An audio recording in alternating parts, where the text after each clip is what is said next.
आप देख रहे हैं बॉलीवुड रिपोर्टर और मैं हूं आपके साथ सोनाली। हाजिर हूं बॉलीवुड की अप टू डेट खबरों के साथ फिर एक बार। तो चलिए करते हैं आज के शो की शुरुआत और आपको दिखाते हैं बॉलीवुड की टॉप न्यूज।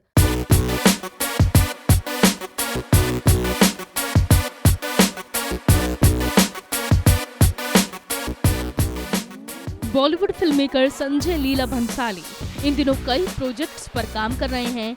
एक के बाद एक भंसाली अपने प्रोजेक्ट्स को रफ्तार के साथ रैप अप कर रहे हैं। जहां उन्होंने आलिया भट्ट स्टारर गंगूबाई काठियावाड़ी की शूटिंग को खत्म कर लिया है, तो वहीं इन दिनों वो अपने अगले प्रोजेक्ट हीरा मंडी में बिजी चल रहे हैं। ऐसे में अब इसी फिल्म से जुड़ी एक बड़ी खबर हम आपके लिए लेकर आ गए हैं। खबर ये है कि फिल्म हीरा मंडी में 16 से 20 गाने हो सकते हैं। सोर्सेज की माने तो इस फिल्म के लिए संजय लीला भंसाली ने 20 से 35 गानों को पहले ही कंपोज कर लिया है। वहीं ये फिल्म पुराने दौर की फिल्म पाकीज़ा और उमराव जान के टाइम की ऑडियंस के लिए नहीं है, बल्कि इस फिल्म को आज के युवाओं के हिसाब से डिजाइन किया गया है। वहीं इससे पहले फिल्म का पोस्टर रिलीज करते हुए इसके डिजिटल प्लेटफॉर्म पर रिलीज होने की जानकारी भी दे दी गई है। भंसाली प्रोडक्शंस ने अपने इंस्टाग्राम हैंडल से हीरा मंडी के पोस्टर को शेयर करते हुए इस बात की जानकारी खुद दी थी। पोस्टर को शेयर करते हुए कैप्शन में लिखा गया था, एक एपिक एक्सपीरियंस आपका इंतजार कर रहा है। एक विजुअल है जो आपको बेदम छोड़ देगा। हम आपके सामने संजय लीला भंसाली की हीरा मंडी लाने के लिए एक्साइटेड हैं। ये फिल्म जल्द ही नेटफ्लिक्स पर आएगी।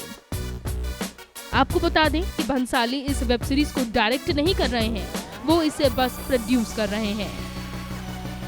बता दें कि हीरा मंडी भंसाली का 12 साल पुराना ड्रीम प्रोजेक्ट है। Web series Heera Mandi 7 episodes की सीरीज है, जिसमें से भंसाली इसका एक एपिसोड ही डायरेक्ट करने वाले हैं। वहीं बाकी एपिसोड विभूपुरी डायरेक्ट कर रहे हैं। कहा जा रहा है कि हीरा मंडी लाहौर की गलियों के रेड लाइट एरिया और वहां के कल्चर पर बेस्ड एक सीरीज होगी, जिसमें सोनाक्षी सिन्हा, हुमा कुरैशी, निमृत कौर, मनीषा कोइराला और सयानी गुप्ता इम्पोर्टेंट रोल्स में नजर आएंगे। रिपोर्ट्स की माने तो फिल्म में सोनाक्षी सिन्हा और हुमा कुरैशी सेक्स वर्कर्स के रोल में दिखाई देंगी। Bureau report. आर्यन खान की जमानत याचिका सेशंस कोर्ट से खारिज होने के बाद एनसीबी अपने केस को अधिक मजबूत करने में जुट गई है। गुरुवार 21 अक्टूबर का दिन काफी गहमा गहमी वाला दिन साबित हो रहा है। एक तरफ एनसीबी की टीम शाहरुख खान के बंगले मन्नत में सर्च ऑपरेशन करने पहुंच गई, तो दूसरी तरफ चंकी पांडे की बेटी अनन्या पांडे के घर में भी एनसीबी ने रेड मारी है।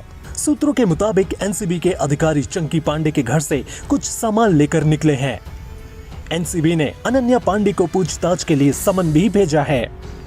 हालांकि अभी तक इसके बारे में ज्यादा जानकारी निकलकर सामने नहीं आई है, लेकिन कहा जा रहा है कि अनन्या पांडे का कनेक्शन आर्यन खान ड्रग्स मामले से जुड़ा हो सकता है।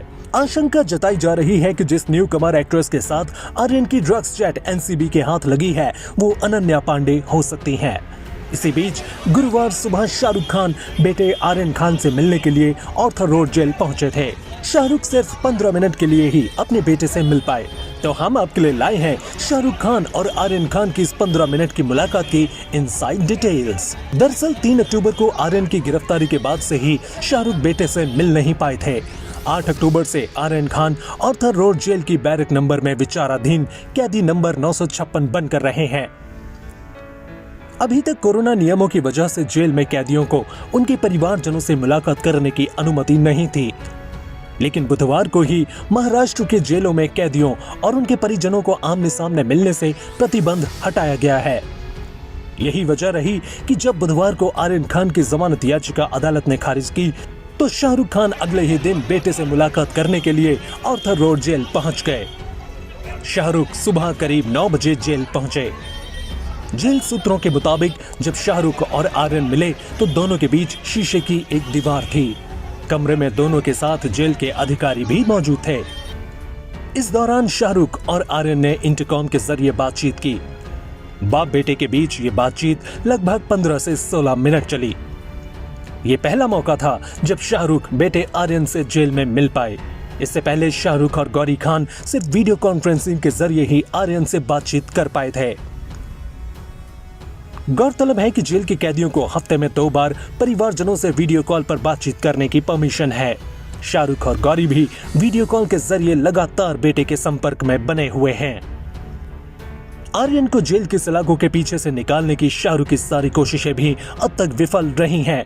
एक तरफ जहां आर्यन को इस वक्त सबसे ज्यादा जरूरत अपने पिता की है, वहीं शाहरुख आर्यन की कोई मदद नहीं कर पा रहे हैं, उन्हें कोई राहत नहीं दे पा रहे हैं और बेहद असमर्थ महसूस कर रहे हैं। बता दें कि आर्यन खान को ऑर्थर रोड जेल में रहते हुए आज 14वां दिन है। जेल माहौल में रहना आर्यन के लिए बेहद मुश्किल हो रहा है। वह जेल का खाना नहीं खा रहे हैं, सिर्फ कैंटीन से मंगवाए गए बिस्किट और पानी के सहारे वह जेल में गुजारा कर रहे हैं। कपूर खानदान ने हिंदी फिल्म इंडस्ट्री को कई नायाब नगीने दिए हैं, जिनके हुनर से रूपहला पर्दा हमेशा रोशन रहा है। इन्हीं में से एक थे राज कपूर के छोटे भाई शम्मी कपूर। शम्मी कपूर का जन्म 12 अक्टूबर 1931 को मुंबई में हुआ था। जब भी शम्मी कपूर का जिक्र छिड़ता है तो सामने आ जाता है वो चेहरा जो सिर्फ होठों से ही डायलॉग्स नहीं बोलता था, बल्कि अपनी हरी आंखों से भी अभिनय किया करता था। शम्मी कपूर के चार्म और हैंडसम पर्सनालिटी का जमाना दीवाना था। लड़कियां तो जैसे उनकी खूबसूरती पर जान छिड़कती थीं। शम्मी को बॉलीवुड का एल्विस प्रिंसली कहा जाता था। 22 साल की उम्र में ईयर 1953 में रिलीज हुई फिल्म जीवन ज्योति से उन्होंने अपने फिल्मी सफर की शुरुआत की थी। कई सुपरहिट फिल्मों में उन्होंने काम किया। वैसे शम्मी कपूर की निजी जिंदगी भी किसी फिल्म की स्टोरी से कम नहीं रही। जिसे दिल की गहराइयों से चाहा, उसके लिए परिवार से बगावत कर ली। फिर भी जीवन साथी का साथ महज 10 साल में ही छूट गया। 2 मासूम बच्चों की जिम्मेदारी शम्मी कपूर पर आ गई और जब दूसरी शादी की तब पत्नी के सामने अजीब शर्त रख दी। आज हम शम्मी कपूर की जिंदगी के इसी पहलू पर चर्चा करने जा रहे हैं। ये तो सब जानते हैं कि शम्मी कपूर ने 2 शादियां की थी। उनकी पहली शादी बॉलीवुड अभिनेत्री गीता बाली से हुई थी। गीता बाली से शम्मी कपूर की मुलाकात रंगीन रातें फिल्म की शूटिंग के दौरान हुई थी। फिल्म में शम्मी लीड एक्टर थे तो गीता बाली का फिल्म में कैमियो रोल था। कहा जाता है कि शम्मी कपूर गीता बाली को पहली मुलाकात में ही दिल दे बैठे थे। खास बात तो ये थी कि गीता बाली उम्र में शम्मी कपूर से बड़ी थी। फिर भी दोनों का प्यार धीरे धीरे परवान चढ़ता गया। उम्मीद के मुताबिक गीता संग शम्मी के प्यार को उनके परिवार ने स्वीकार नहीं किया और गीता को अपना जीवन साथी बनाने के लिए शम्मी कपूर ने परिवार से ही बगावत कर दी। परिवार के खिलाफ जाकर शम्मी ने गीता से मंदिर में गुपचुप शादी कर ली। यहाँ भी फिल्मी ट्विस्ट ये आया कि गीता की मांग भरने के लिए शम्मी को सिंदूर नहीं मिला तो उन्होंने लिपस्टिक से ही गीता की मांग भर दी थी। शादी के बाद गीता बाली और शम्मी कपूर 2 बच्चों के पेरेंट्स बने, बेटा आदित्य और बेटी कंचन कपूर। लेकिन अफसोस गीता और शम्मी का साथ शादी के सिर्फ 10 साल बाद ही छूट गया। जनवरी 1965 में गीता बाली चेचक की बीमारी की शिकार हो गईं। ये बीमारी उनके लिए जानलेवा साबित हुई और 21 जनवरी 1965 को सिर्फ 35 साल की उम्र में ही गीता बाली दुनिया को अलविदा कह गईं। पत्नी के निधन के बाद शम्मी कपूर बिल्कुल अकेले पड़ गए। 2 छोटे बच्चों की परवरिश की जिम्मेदारी भी उनके कंधों पर आ गई थी। पत्नी को खोने का गहरा सदमा शम्मी कपूर को लगा था। शम्मी को ना खाने की परवाह रह गई और ना ही घर की। शम्मी अकेले ही जिंदगी गुजार देना चाहते थे, लेकिन परिवार वाले चाहते थे कि शम्मी कपूर एक बार फिर से अपनी जिंदगी की नई शुरुआत करें। बच्चों को उनकी नई मां का साथ मिल जाए। गीता बाली के निधन के 4 साल बाद परिवार वालों की जिद के चलते शम्मी कपूर ने नीला देवी से दूसरी शादी की। कहते हैं कि नीला देवी से शादी करने से पहले शम्मी कपूर ने उनके सामने शर्त रखी थी कि वो कभी अपनी संतान को जन्म नहीं देंगी। आदित्य और कंचन की मां बनकर उनकी परवरिश करेंगी और नीला देवी ने ऐसा ही किया।